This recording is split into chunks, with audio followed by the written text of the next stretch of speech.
Já de antemão, devo dizer que me sinto um pouquinho peixe fora d'água, né? Porque eu sou historiadora e também uma historiadora especialista em cinema na América Latina. Quer dizer, com a comunicação eu tenho as minhas proximidades, né? Minha área está na fronteira desses estudos, mas venho de uma abordagem bastante específica, que é estudar fundamentalmente as questões políticas que aparecem na cinematografia latino-americana.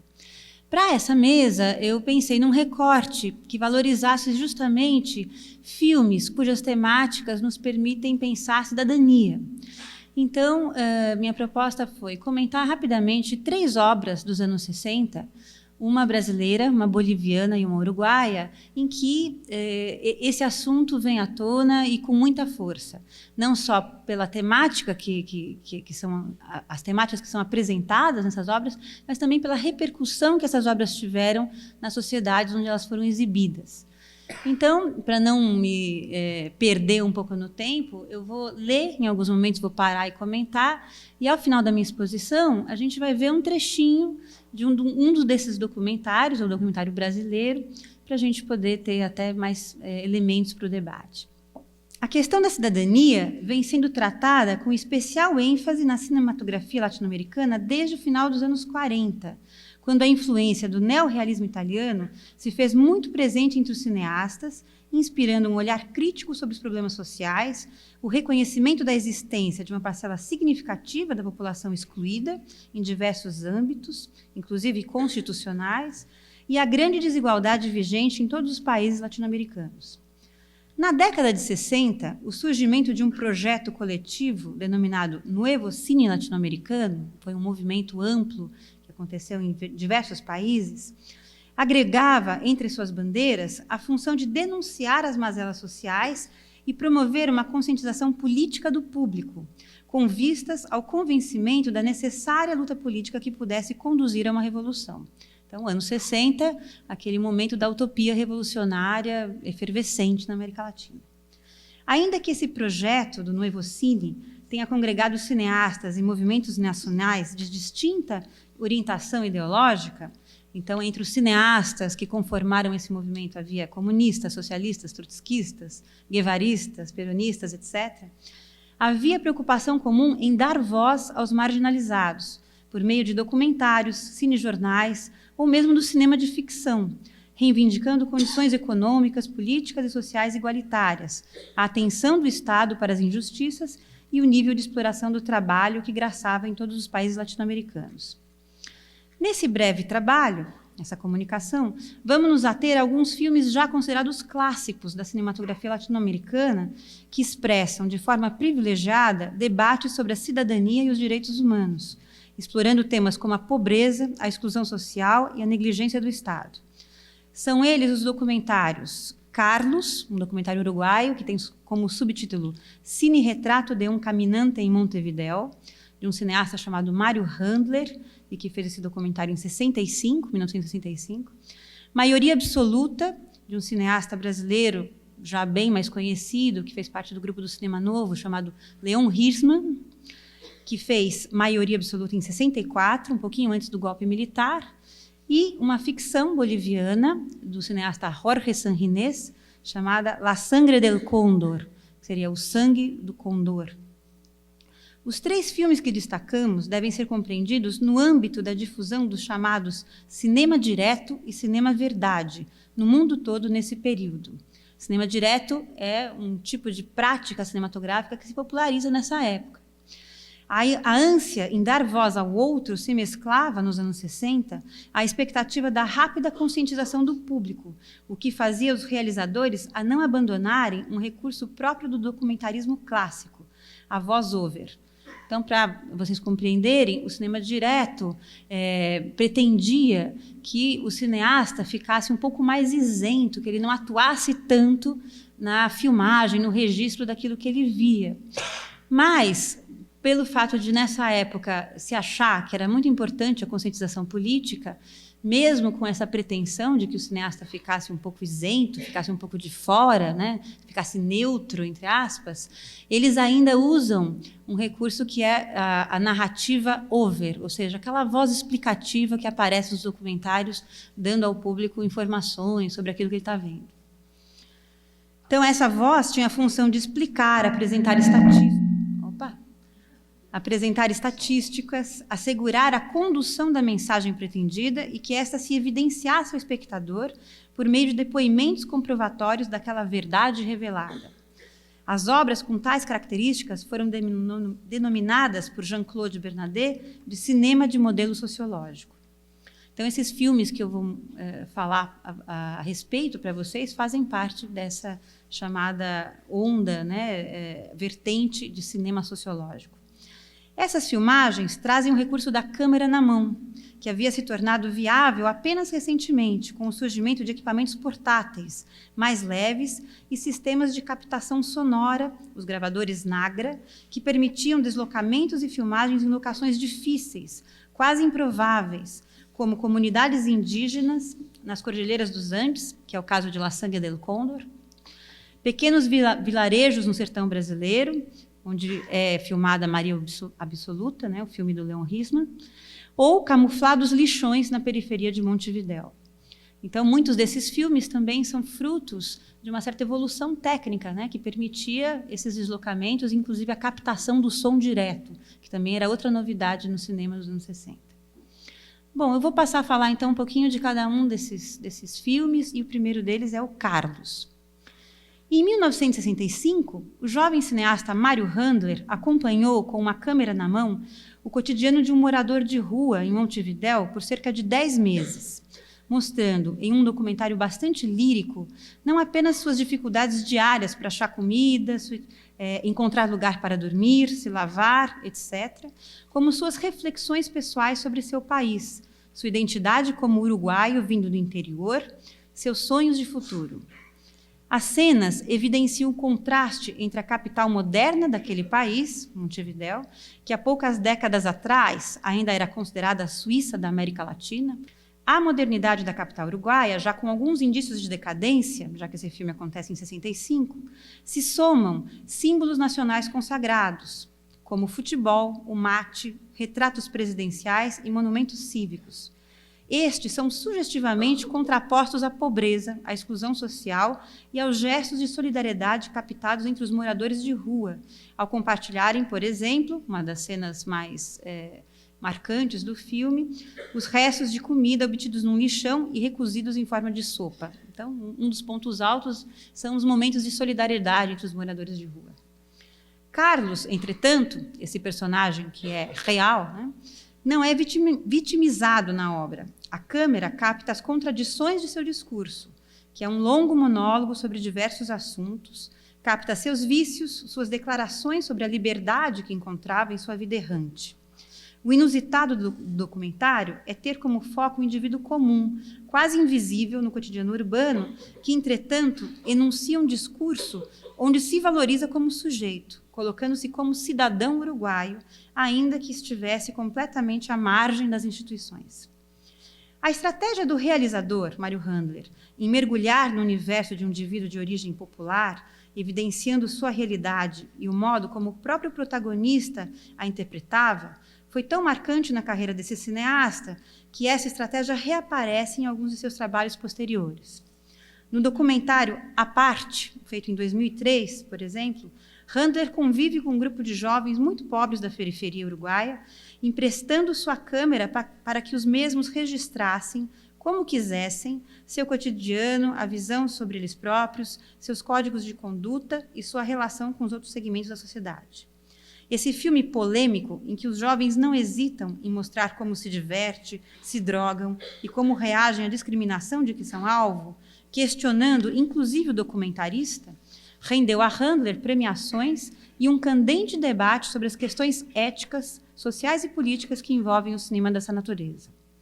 Em outro documentário igualmente polêmico, agora sobre a ditadura em seu país, um documentário chamado Decilia Mario que no vuelva, de 2007, Rander entrevistou, em meio a um grupo extenso de intelectuais e militantes, torturadores e torturados, procurando desnudar suas explicações, seus ressentimentos e a memória que construíam desse passado recente. A estrela do documentário acaba sendo involuntariamente um militar ex-torturador que se encontra preso na cadeia e nem por isso demonstra arrependimento ao descrever com minúcias os métodos de tortura que empregava e o grau de eficácia de cada um.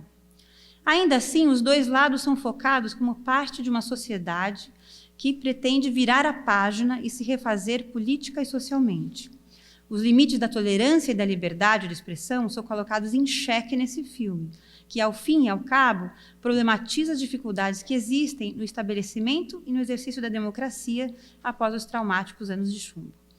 Então, fechando um pouco os comentários sobre esse filme, esse cineasta acabou se consagrando, depois de Carlos, como um cineasta muito ativista, politicamente falando, e que, ao longo de sua carreira, em diversos outros momentos, como esses que eu acabei de citar para vocês, procurou dar voz, né, a públicos ou a setores considerados marginalizados ou com pouco espaço na mídia. Inclusive, agentes da repressão, né, como sendo esses torturadores que ele entrevista e que têm um certo protagonismo no seu documentário.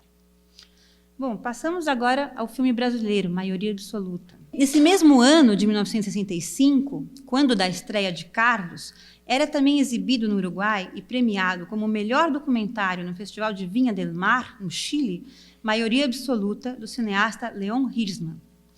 Este realizador, militante comunista desde muito jovem, que foi um dos fundadores do CPC, Centro Popular de Cultura, da UNE, e se tornaria importante integrante do grupo do Cinema Novo, se utilizou do tema o analfabetismo no Brasil para abordar diversas outras mazelas que acometiam a sociedade brasileira, chamando a atenção para o preconceito que boa parte da classe média dos grandes centros urbanos nutria contra os imigrantes de origem nordestina, de origem rural como um todo, considerados, em geral, ignorantes, indolentes, pouco esforçados, responsáveis pelo atraso do país. Segundo a pesquisadora Isadora Remondini, a partir da discussão do analfabetismo, que, de fato, se traduzia em cifras assustadoras nessa época, estamos falando de 63, 64, o realizador discorre sobre outros temas candentes no período, muitos deles relacionados à cidadania, como o direito à terra e a participação política do analfabeto através do voto. Voto esse que só foi aprovado nos anos 80, né? O voto do analfabeto no Brasil. Bem como o seu direito à liberdade de expressão. Estava em jogo, nesse momento, temas presentes nas debatidas reformas de base do governo João Goulart, inviabilizadas antes mesmo do golpe de 64. Principalmente a reforma agrária, além da ampla discussão sobre o subdesenvolvimento, a dependência e as idiosincrasias da modernidade latino-americana. Maioria Absoluta, feito pouco antes do golpe, apesar de contar com uma equipe composta por profissionais reconhecidos no meio cinematográfico, então era uma equipe que tinha Nelson Pereira dos Santos, Arnaldo Jabor, pessoas que já tinham suas carreiras também incipientes, foi logo proibido pela censura do regime militar, ficando sua exibição restrita a circuitos clandestinos e independentes até 1980. Isso não impediu sua circulação e, inclusive, a reprodução de algumas de suas cenas em outros documentários, como o premiado La Hora de los Hornos, do grupo argentino Cine Liberación. La Hora de los Hornos é um filme que foi exibido em muitos festivais lá fora, ganhou vários prêmios, e uma parte do filme é justamente a reprodução de cenas marcantes de Maioria Absoluta, filmadas no interior da Paraíba, onde o cineasta expõe a miséria extrema e expõe que os analfabetos, mesmo carentes de uma série de coisas, né, fosse alimentação, educação, saúde, tinham uma consciência da sua situação e uma vontade de participação, né, na democracia, através do voto, através de qualquer outro mecanismo que os pusesse mais ativos. O produtor de Maioria, Arnaldo Jabor, voltaria à discussão de temas levantados nesse documentário em seu filme Opinião Pública, 1967, que faz um amargo balanço do perfil da classe média brasileira. Então, a gente depois vai ver um trechinho desse filme Maioria Absoluta, em que o analfabetismo é só um pretexto, né? Na verdade, ele está tratando de uma série de questões, além da bandeira do voto ao analfabeto, e que, no fundo, quer denunciar o grande abismo existente na sociedade, né, entre uma classe média que ele entrevista nas praias cariocas, em algumas casas mais abastadas, e a miséria do sertão nordestino, mostrando, inclusive, como é que essa classe média pensava essas desigualdades e julgava, né, a questão da participação dessas camadas sociais mais desfavorecidas. Por fim, eu vou comentar o documentário boliviano, A Sangre del Cóndor. Como último exemplo, citamos um filme que nos parece privilegiado para entendermos o impacto social que o cinema pode alcançar em meio aos afluxos do romantismo revolucionário que impregnou corações e mentes nos anos 60. O filme La Sangre del Cóndor foi realizado na Bolívia pelo cineasta Jorge Sanguinés em 1969.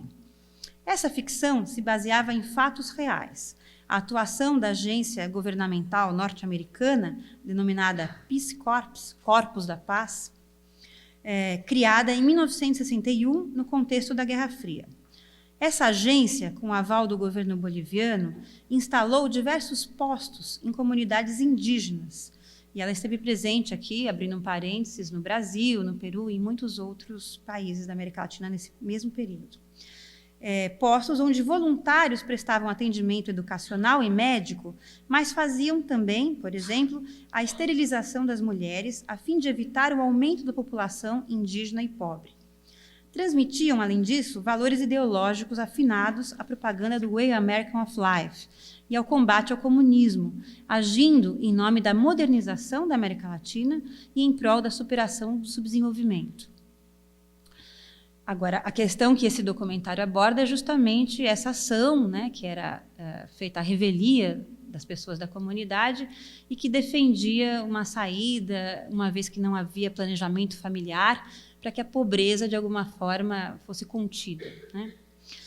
A cirurgia de esterilização nessas mulheres era realizada sem que se comunicasse ou se pedisse autorização. E o filme mostra que, com o decorrer do tempo, a incapacidade dessas voltarem a engravidar levantou suspeitas nas comunidades.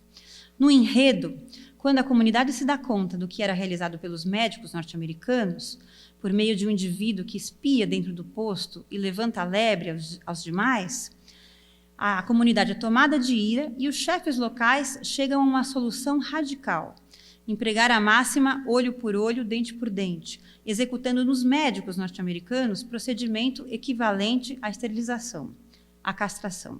Então, esse filme mostra como essa comunidade tomada de ira, né, acaba encurralando esses médicos e resolvem castrar os médicos, uma vez que eles entendiam que era isso que os médicos estavam fazendo com as suas mulheres, né? Não possibilitando que elas tivessem filhos, em comunidades em que o valor de se ter muitos membros na família era mais do que cultural, era quase uma necessidade econômica, né? Porque muitos filhos significavam muitos braços também. Sugere-se no filme que, por esse ato, os indígenas são perseguidos e fuzilados. Ao ser exibidos em salas de cinema do país, ainda que em circuito muito reduzido, o filme despertou a curiosidade de muita gente e passou a circular de forma clandestina em cópias piratas. A revolta gerada pela constatação das práticas dos Corpos da Paz causou grande indignação popular, resultando na expulsão dessa agência da Bolívia. Também serviu de alerta para outros países, como o Peru, país latino-americano que recebeu o maior número desses voluntários, igualmente expulsos em 1971. É interessante frisar que, além de levantar essa polêmica, o filme trazia pela primeira vez o uso de longos planos-sequências com protagonistas indígenas, muitos deles não atores, interpretando em sua própria língua, o quechua, e não em espanhol, que era a língua em que os filmes na Bolívia eram feitos. Além disso, utilizando um baixo orçamento, mostrava ser possível fazer cinema na Bolívia, país com reduzida produção nacional audiovisual até aquele momento. Sanguinés, o cineasta, abordava o choque cultural entre o universo rural e o mundo urbano, problematizando a intensa migração camponesa, bem como a persistente marginalização indígena nas cidades grandes, ainda que essa população fosse a majoritária no país. Ele queria chamar atenção para ações que eram praticadas apenas com cidadãos indígenas, né? Ou seja, os brancos, mesmo pobres, não eram alvos dessas práticas. Além de um forte teor anti-imperialista, tão caro à cinematografia latino-americana dos anos 60, a obra, feita um ano após a morte de Che Guevara, colocava em relevo a discussão sobre o alcance da cidadania na Bolívia e, por extensão, nos países latino-americanos, principalmente os andinos, mostrando o quanto o Estado vinha negligenciando suas funções em relação às populações mais pobres, constituídas basicamente de índios e mestiços. No filme, a ausência do Estado fica patente, na sequência em que o indígena busca assistência médica para seu irmão doente, na capital, La Paz, e não a obtém, o que resulta na morte do mesmo. A denúncia abarcava também a construção da nacionalidade e os processos de aculturação, uma vez que os símbolos de identidade indígena, língua, trajes, costumes, eram alvos de preconceito nas cidades grandes. O diretor se preocupou, assim, em captar aspectos identitários importantes dessa população boliviana: a valorização da vida comunitária, a relação peculiar com o tempo, a lógica de governo e os valores éticos por eles nutridos. Trouxe à tona, nesse e em seus filmes posteriores, algumas discussões fundamentais para a reflexão sobre a cidadania, a integração nacional e os direitos humanos na América Latina. Esses temas continuam sendo candentes, necessários e, felizmente, sempre revisitados pelos cineastas latino-americanos. Bom, a comunicação termina aqui. A gente poderia ver um pedacinho, que é o início do Maioria Absoluta. A gente vai ver cerca de 8, 10 minutos, para a gente depois poder discutir um pouco.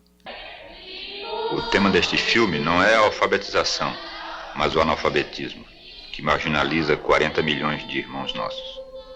Decidimos indagar-lhe as causas através da opinião e do depoimento de pessoas que vivem em diferentes níveis o problema brasileiro. Restringe o negócio. Pode falar. Pode falar. Falar o quê? Qual é a causa do problema brasileiro?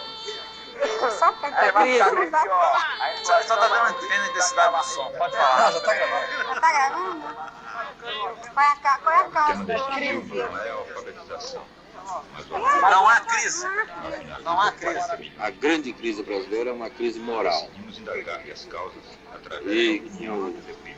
parodiando o escritório político brasileiro do passado, diria que a nossa Constituição deveria ter somente um artigo e um parágrafo. Todo brasileiro deve ter vergonha na cara.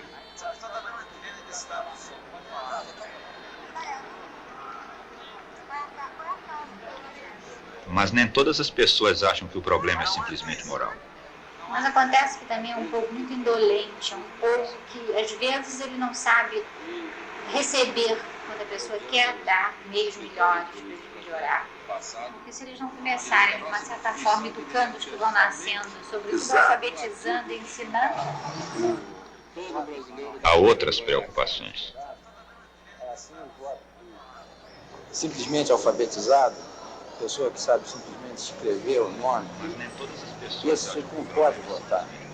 Ele não tem capacidade, ele não pode ler um jornal, ele não pode se orientar para dar um bom voto. E é uma desgraça. Isso é um país que eu tenho a impressão que era preciso mandar importar gente, 20 mil alemães, 60 mil ingleses e americanos. E essa é uma comissão grande, composta desse número grande de gente, honesta, ingleses, alemães, holandeses, até os americanos também.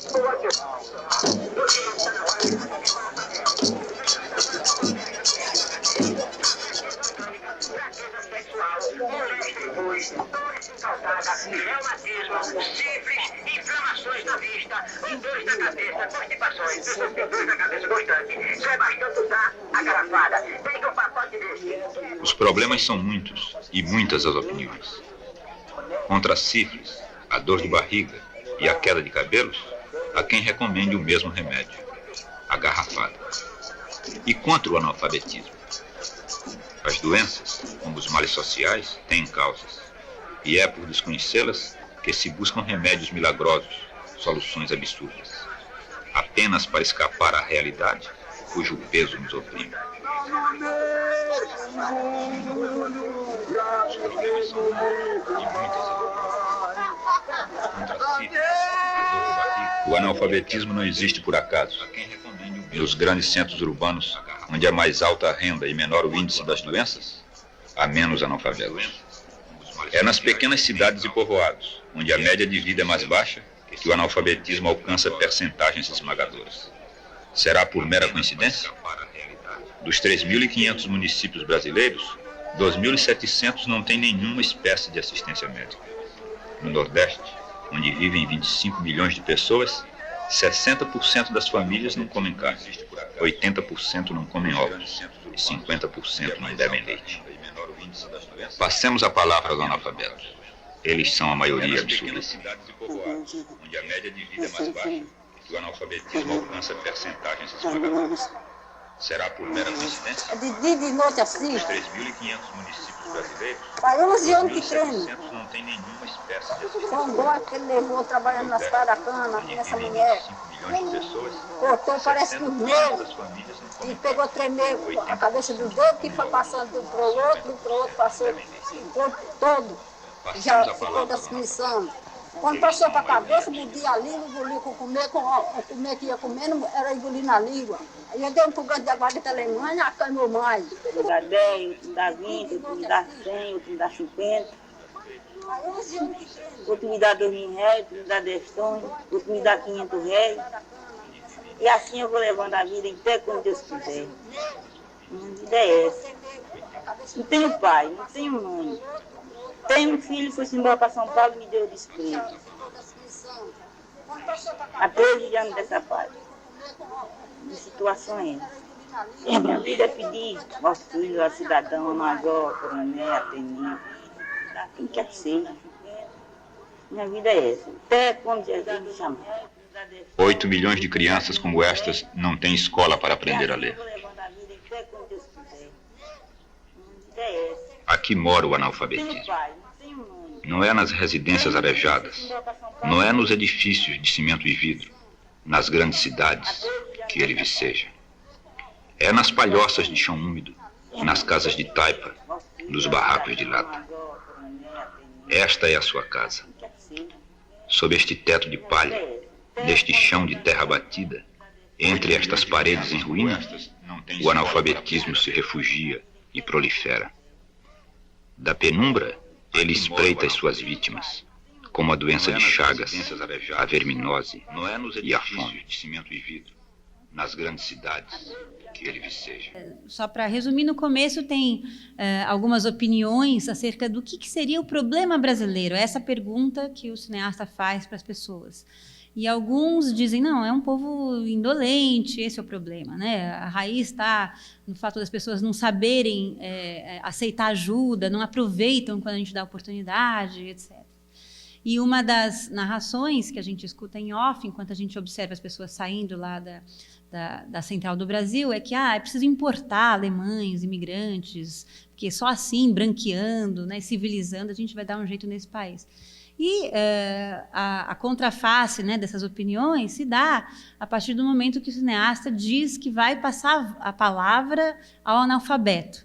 E, sintomaticamente, a primeira pessoa que ele vai entrevistar é um trabalhador que tinha sofrido um acidente de trabalho e tinha ficado com essa deficiência, né? E ele não consegue falar, ele só grunhe, ele fala alguma coisa. Então, a voz desses que não tem voz, né, também não se ouve, e é o próprio cineasta que vai, então, conduzindo esses depoimentos e, de alguma forma, encaixando essas opiniões no que ele próprio quer defender, que é a negligência total do Estado para com essa população e mesmo um certo preconceito, né, dos brancos do Sudeste ou das populações que vivem já numa condição mais abastada.